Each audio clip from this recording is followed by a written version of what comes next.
dan wawasan yang diperoleh lewat pengalaman itu berasal dari suatu sumber supranatural. Mereka menganggapnya sebagai hal yang alamiah bagi kemanusiaan. Akan tetapi, semua agama besar akan sepakat bahwa adalah mustahil untuk menggambarkan transendensi ini dalam bahasa konseptual biasa. Kaum monoteis menyebut transendensi ini Tuhan, namun mereka membatasinya dengan syarat-syarat penting.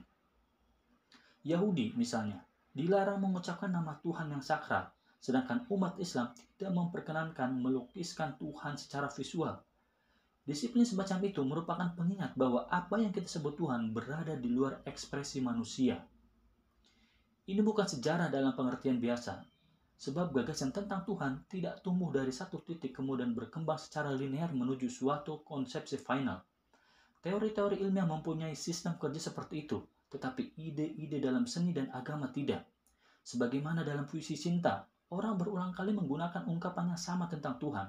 Bahkan, kita dapat menemukan kemiripan telak dalam gagasan tentang Tuhan di kalangan orang Yahudi, Kristen, dan Islam. Meskipun orang Yahudi maupun Islam memandang doktrin Trinitas dan inkarnasi sebagai suatu kekeliruan, mereka juga mempunyai teologi-teologi kontroversial versi mereka sendiri. Setiap ekspresi yang amat bervariasi tentang tema-tema universal ini memperlihatkan kecerdasan dan kreativitas imajinasi manusia ketika mencoba mengekspresikan pemahamannya tentang Tuhan. Karena ini merupakan sebuah subjek yang luas, saya sengaja membatasi diri hanya mengkaji tentang Tuhan yang esa yang disembah oleh umat Yahudi, Kristen, dan Islam. Meski terkadang saya juga menyinggung konsepsi kaum pagan, Hindu, dan Buddha tentang realitas tertinggi untuk memperjelas suatu pandangan monoteistik. Tampaknya, ide tentang Tuhan dalam ajaran agama-agama yang berkembang secara sendiri-sendiri tetap memiliki banyak keserupaan. Apapun kesimpulan yang kita capai tentang realitas Tuhan, sejarah gagasan-gagasan ini dapat mengatakan kepada kita sesuatu yang penting mengenai pikiran manusia dan inti aspirasi kita. Di tengah kecenderungan sekular di kalangan masyarakat barat, ide tentang Tuhan masih mempengaruhi kehidupan jutaan orang. Tetapi pertanyaannya adalah, Tuhan menurut konsep mana yang mereka anut? Teologi sering memberikan penjelasan yang membosankan dan abstrak, akan tetapi sejarah Tuhan penuh gairah dan ketegangan. Tidak seperti beberapa konsep lain tentang realitas tinggi. Sejarah ini pada awalnya dipenuhi pertarungan dan tekanan yang mengakibatkan penderitaan. Nabi-nabi Israel mengalami Tuhan mereka sebagai penderitaan fisik yang menimpa segenap anggota tubuh mereka dan memenuhinya dengan suka maupun duka. Realitas yang disebut Tuhan acap dialami para monoteis dalam keadaan ekstrim. Kita akan membaca tentang puncak gunung, kegelapan, keterasingan, penyaliban, dan teror. Pengalaman barat tentang Tuhan tampak agak traumatik. Apa alasan bagi ketegangan inheren ini? Kaum monoteis lainnya berbicara tentang cahaya dan transfigurasi. Mereka menggunakan gambaran yang amat berani untuk mengungkapkan kerumitan realitas yang mereka alami, yang jauh melampaui teologi ortodoks.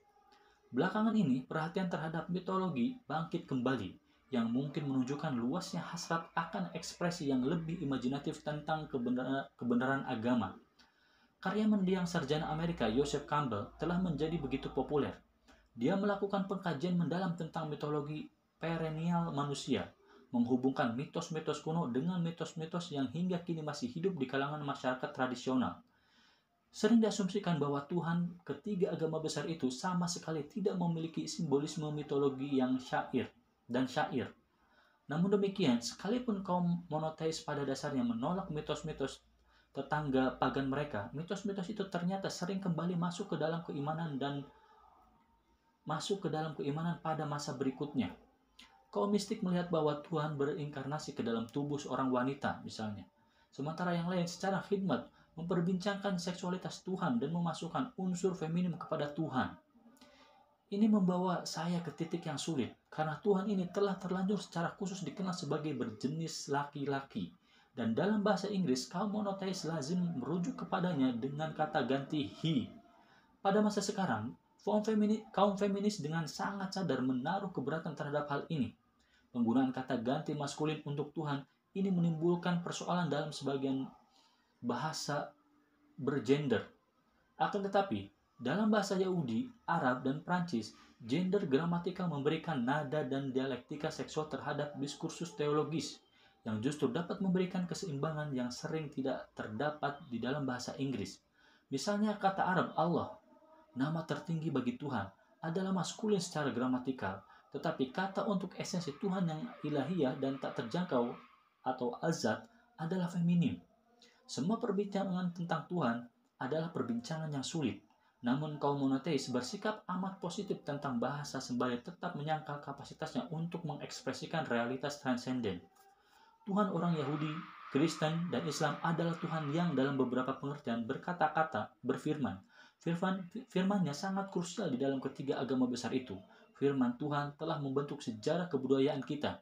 Kita harus memutuskan apakah kata Tuhan masih tetap memiliki makna bagi kita pada masa sekarang.